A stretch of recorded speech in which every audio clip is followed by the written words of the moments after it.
por seguir con nosotros. Me da mucho gusto saludar en esta mesa de trabajo a mi querido ingeniero químico Walter López. Él es el representante del Frente Queretano por la No Discriminación y el Estado Laico aquí en el estado de Querétaro.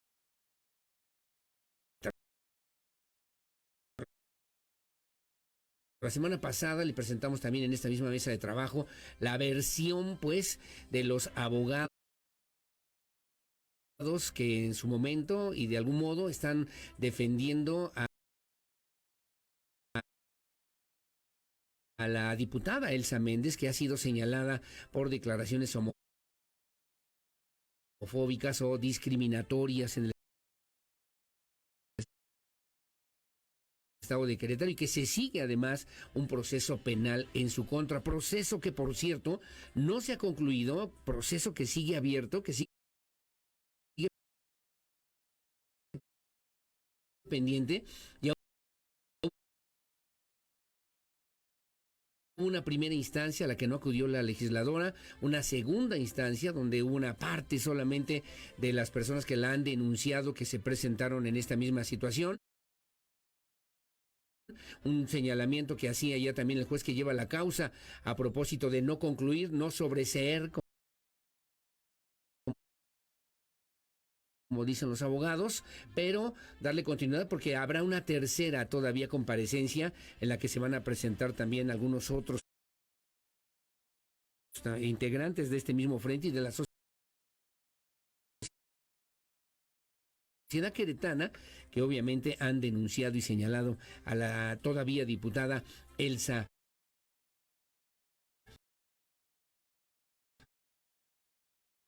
Méndez Adane. Está aquí en esta mesa mi querido Walter López. ¿Cómo estás? Buenos días. Buenos días, Aurelio. Gracias por la invitación. Al contrario, gracias por venir con nosotros y platicar con la audiencia de Radar News en esta primera emisión, mi querido Walter.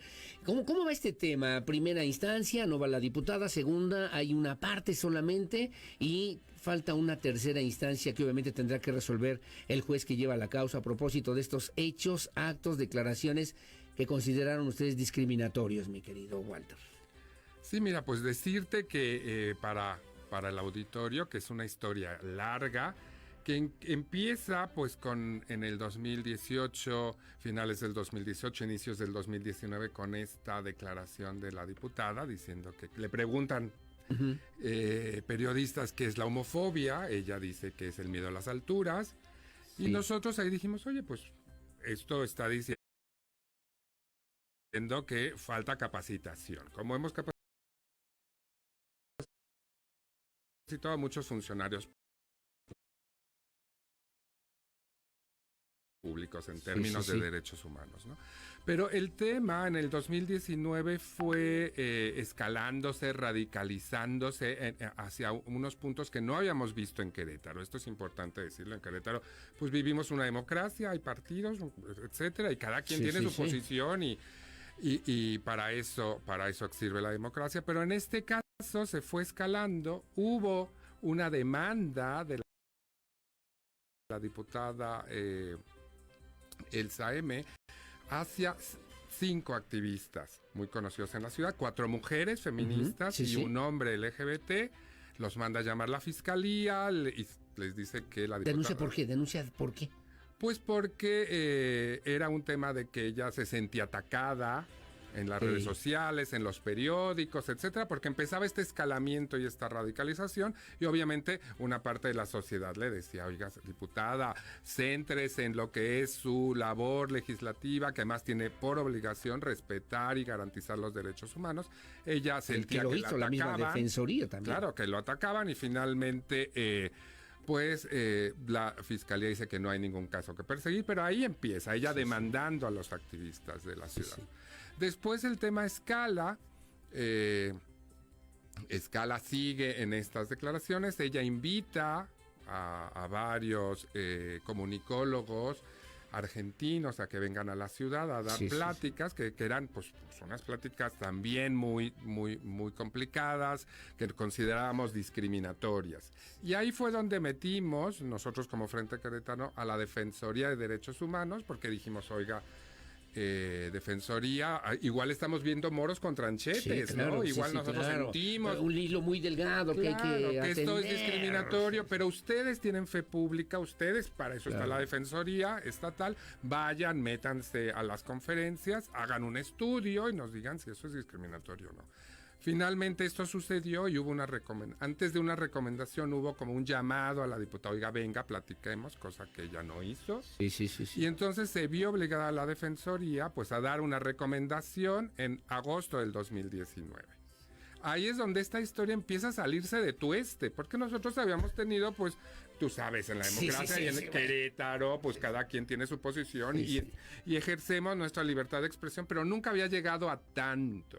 Es cuando la diputada, bueno, se sale de tueste, acusa a la Defensoría de que está haciendo un papel indebido, etcétera. Es cuando se Que sale no va a cambiar su discurso. Claro, es cuando se sale del Partido Acción Nacional porque los acusa de una derecha blanda y que ya quería una derecha dura.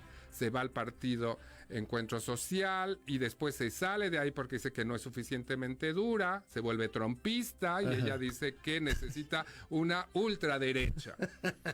Y entonces eso es como, espérame, ¿Qué no. queda? Sí, sí. Ya todo lo ultra está fuera de lo que el marco constitucional y decimos, espérame, eso ya es mucho, ¿no? Sí, sí, sí, sí. Pero la historia continúa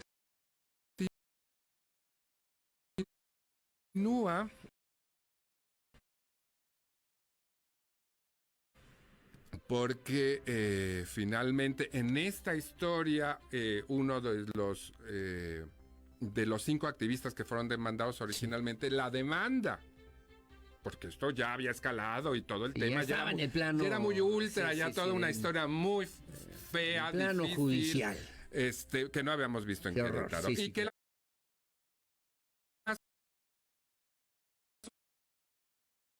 sociedad le estábamos diciendo, céntrese, diputada, por favor, se lo dijo la Defensoría, se lo dijeron el IEQ, se lo hizo Que mucho. hubiera bastado para resolver Claro. el tema sin más. Claro, y aquí hay que decirlo, no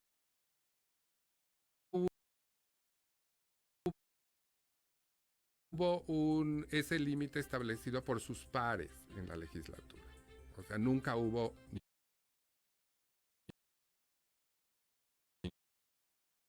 ningún legislador de ningún partido diciendo, oiga, compañera, somos legisladores, céntrese, también ¿no?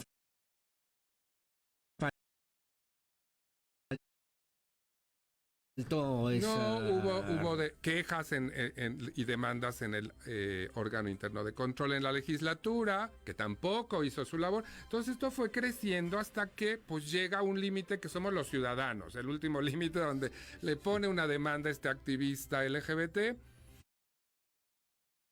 y se escandaliza. O sea, esa fue la gota que derrama el vaso.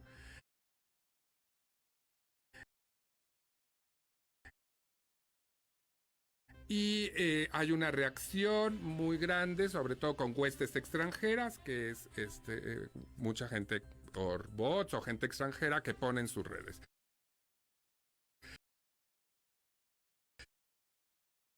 Pero hicieron una cosa que nos pareció muy terrible,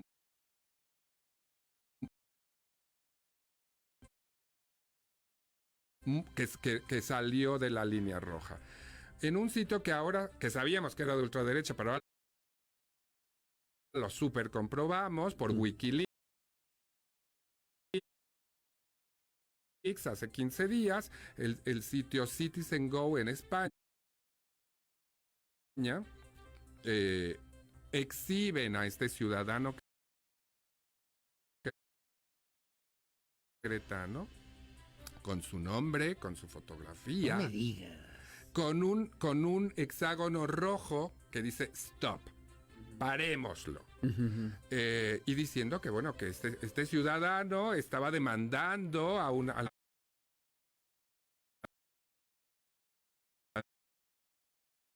diputada queretana y que lo exhibían y además llamaban a pararlo. Y esto Lo difícil del caso, y esto el auditorio tiene que entenderlo, es que esto sucedió en el contexto que estaba en Estados Unidos el presidente Trump, el expresidente, llamando a los mexicanos asesinos, violadores,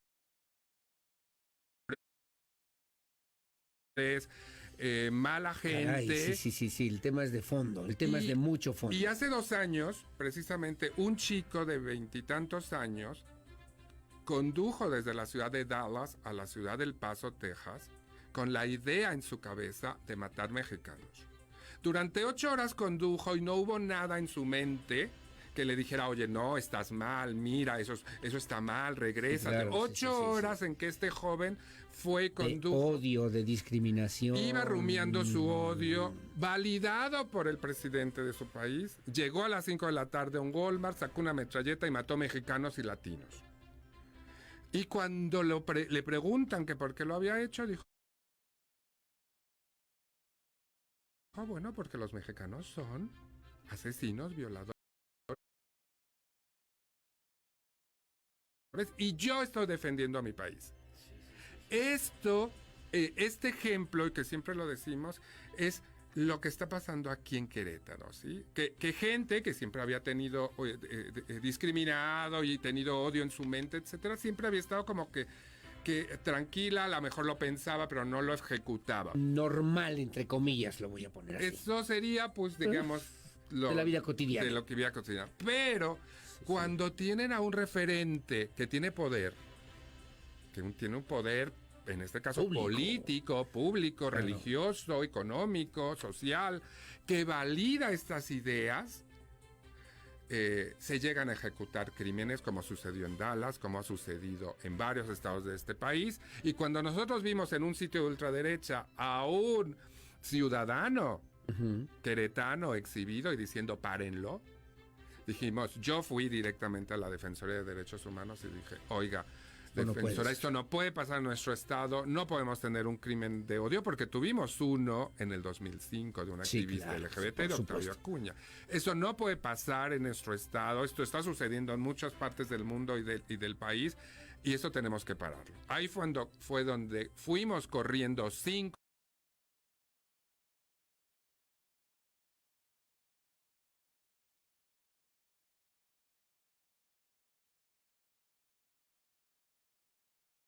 activistas, mujeres, hombres, a la fiscalía a decir, esto no puede pasar, siquiera, mire lo que está sucediendo, y anexamos nuestras denuncias a la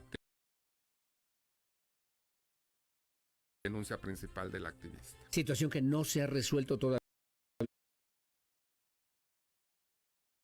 de manera judicial. ¿Qué tendría que pasar? ¿Qué están esperando? Elsa M.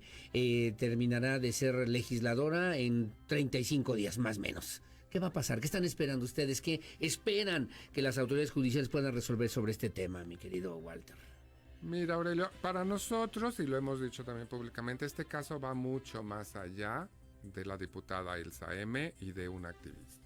O sea, eso es una historia personal, pero para nosotros como los 5 activistas vamos por parar que la ciudadanía entienda que no podemos tener estos escalamientos y ultras cosas porque el odio mata. Tenemos muchos ejemplos, de Estados Unidos es muy claro, la gente tiene ideas en la cabeza, los validan líderes políticos en este caso y finalmente actúan y matan. El odio siempre termina matando. Nosotros lo que estamos haciendo es parar ese odio, intentar que dentro del marco constitucional, con las herramientas que tenemos en el Estado queretano y el Estado mexicano, podamos parar estos mensajes de odio, porque sabemos que como se para normalmente es con balazos y matando gente. Sí, claro. Y en este sentido, pues ahora hay una discusión muy interesante a nivel público y creo que ahí es donde estamos incidiendo entre 2 libertades y 2 derechos que tenemos todos los ciudadanos, el derecho a la libertad de expresión, que está consagrado en nuestra Constitución. Era parte del argumento de los abogados. Que es el argumento de los abogados de la diputada, diciendo que eso no tiene límites, que eso es un derecho humano y que no puede ser limitado. ¿Quién lo dijera? Cuando nosotros estamos diciendo, a ver, espérame, hay otro derecho también en la Constitución, que es el derecho a la no discriminación. Y estos se contrapuntean en algún momento. Hay límites, sí hay un límite establecido en la Suprema Corte de Justicia que dice que los mensajes discriminadores y de odios no pueden violentar a la sociedad, o sea, no pueden pasar esa línea roja como para matar. Y ahí es donde está la discusión y estamos en las pruebas y esperemos que pronto pues tengamos esta tercera audiencia. ¿Una experiencia de qué manera podría proyectarse por lo menos a la sociedad queretana, Walter? O sea, esto tiene que servirnos no en tema entre una legisladora y 1, 2 o 3 o 5 activistas. Esto es un tema que nos debe llamar a la reflexión social cotidiana, Walter. Claro, nosotros lo vivimos al inicio de la pandemia. ¿Se acuerdan que también hubo varias enfermeras y enfermeros atacados? La gente que les tiraba cloro, les tiraba ácido, etcétera. Hasta hubo un caso que la misma fiscalía metió a 2 personas por discriminación de enfermeras. O sea, esto en la pandemia vimos que nos sacó lo mejor de los queretanos, pero también lo peor de algunos queretanos. Este caso también está sacando lo mejor, porque nosotros hemos recibido muchísimas llamados de gente de Querétaro y del país, diciendo tenemos que limitar, este es un caso icónico, histórico a nivel nacional, donde se tiene que limitar estos mensajes de odio, pues en aras de la convivencia en paz de nuestra sociedad. ¿Cómo se resolvería este conflicto? ¿Cómo se resolvería? ¿Con una disculpa pública? ¿Cómo se resolvería que la legisladora estuviera en la cárcel, tuviera que pagar una penalidad por esta situación? ¿O qué esperarían ustedes finalmente, Walter López? Pues el Estado de Derecho, que se haga lo que dice la ley y el Estado de Derecho, y eso es muy claro en nuestro Código Penal, en el artículo 170, donde dice que el delito de discriminación, porque discriminar es un delito, en el Código Penal del Estado de Querétaro, y dice, bueno, ahí viene penas de cárcel, trabajo o cambio por trabajo social o por fianza y una disculpa pública. Lo que queremos es que se aplique el Código Penal en alguna de estas historias y sobre todo que haya una reflexión, sobre todo eso, que haya una reflexión comunitaria de que nosotros no podemos en Querétaro dejar que estos discursos de odio pasen, se reflejan en la sociedad y al rato no sea una historia entre un diputado, sino entre todos los queretanos, que sería la peor parte que queremos evitar. Totalmente de acuerdo. ¿Cuándo considera usted que esto se pueda resolver judicialmente, Walter, finalmente? Mira, pues nosotros hoy tenemos al ratito en la tarde una reunión en Fiscalía, pues para ultimar los últimos casos, y yo creo que pronto, en esta semana o el próximo mes, tendremos esta tercera audiencia para que se resuelva finalmente este tema, que además me parece fundamental para que podamos entenderlo como un buen ejemplo de lo que debemos hacer y lo que no debemos hacer en Querétaro, más allá de las diferencias, de la libertad de expresión, y para no fomentar un discurso de odio y de discriminación, mi querido Walter López. Así es. Pues enhorabuena, te agradezco mucho que hayas venido a platicar con la audiencia de Radar News en esta premiación. Vamos a estar pendiente, muy al pendiente, y te ofrezco también aquí los micrófonos para que podamos señalar, aclarar, puntualizar lo que haya que hacer para que esta situación se entienda correctamente, mi querido Walter. Muy bien, muchas gracias, Aurelio, a ti y a tu auditorio. Como siempre, muy amable, gracias. Son las 8 de la mañana con 27 minutos. Es Walter López, él es el representante del Frente Queretano por la No Discriminación y el Estado Laico. Buscar una sociedad en convivencia pacífica, una sociedad en convivencia respetuosa de los derechos humanos y que al mismo tiempo nos dignifique también como ciudadanos, como seres humanos que creemos, que pensamos, que sentimos y que tenemos derecho a expresarnos de la manera en que consideremos conveniente a nuestros propios valores. Gracias otra vez, Walter. Que tengas buenos días. Muchas gracias. Son las 8:27 de la mañana. Hacemos una pausa. Regresamos enseguida con más. Su opinión siempre la más importante. Volvemos enseguida.